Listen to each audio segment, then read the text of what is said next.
Christmas tree, oh Christmas tree, how lovely are thy branches, oh Christmas tree, oh Christmas tree. Alright everybody, so I think the games industry needs a shake-up. First up, hit that bell for notifications. Games this generation, you know, they seem to be selling really well at first, but this year specifically just seems like they just aren't selling unless they're a multiplayer only game. Now, Battlefront last year, Overwatch this year, and yes, even though Battlefield 1 does have a story, let's face it, people are buying for the multiplayer. People just aren't willing to spend the money on single player only games anymore, you know, for full price. And I think that's really telling of how we are as a mindset, as a society of gamers, you know.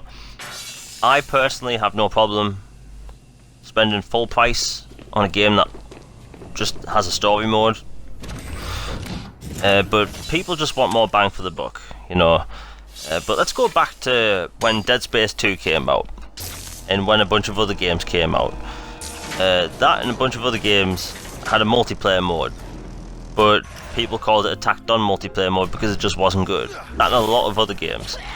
So when those games got follow-ups, they removed the multiplayer, but they sold less.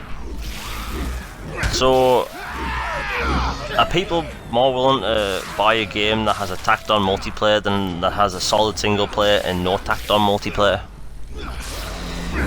I think that's how people are looking at it. Now, let's look at Quantum Break.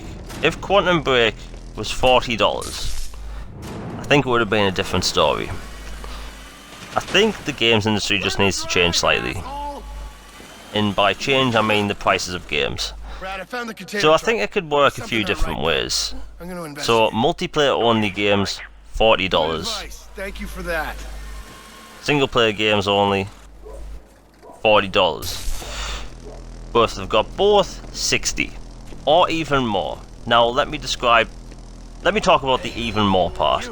So in the UK specifically, games were always around £35 to £40. That was PS1, PS2, PS3, Xbox, Xbox 360, GameCube, Wii. All those games were around that price. So when the next gen started, games didn't really go up in price. But if we look at the US, games did go up in price. So when the PS3, Xbox 360 era started, games were $60 instead of $50. But when this gen started, games went up from 35 to 40 to 45 to £50. But in the US, they didn't. They stayed the same. So, does the price of games go up in the US to compensate for how much games are just costing to make now? Or do we just change the model?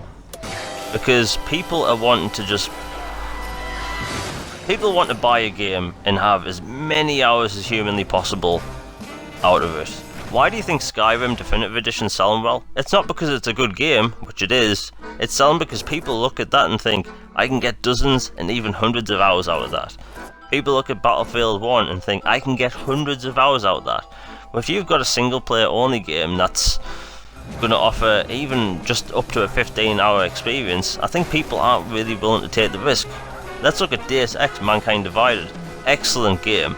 Now, despite its flaws, I'd say it's worth every penny. But a lot of people might say they don't see 25 to 30 hours as a worthy pickup.